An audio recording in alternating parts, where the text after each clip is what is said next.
Hi guys, my name is Alice and I'm a tutor at Guru. Today I want to share with you a quick tip that was useful for me when I was preparing for the SAT and the ACT writing sections.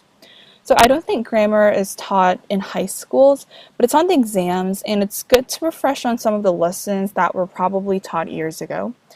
And a lot of these questions, a lot of these writing section questions can be answered using your intuition.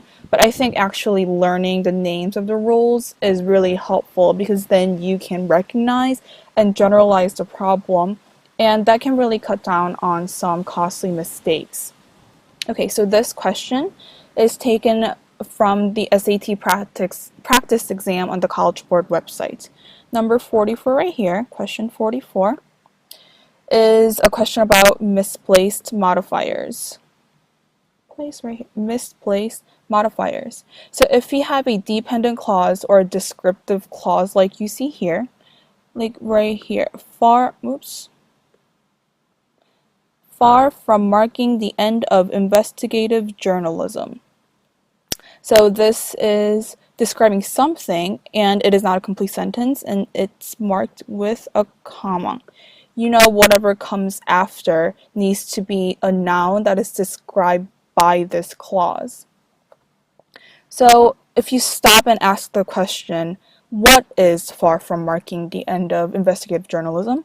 In this case, it is the advent of the digital age. A rule of thumb in these questions is that the nouns are usually described, and the advent right here is the simple noun that is modified by the clause up here. So as seen in this question, if it take this face value, the current setup is that cooperation among journalists and ordinary citizens is being described by this clause, but that is not true. So for this question, we know then the answer is C, because it correctly places the advent, the noun we were looking for, right after the descriptive clause. So misplaced modifiers pop up on exams a lot, and I think they're pretty easy to spot. I mean, students can still get the question right, but knowing that something is a misplaced modifier can really help cut down on mistakes.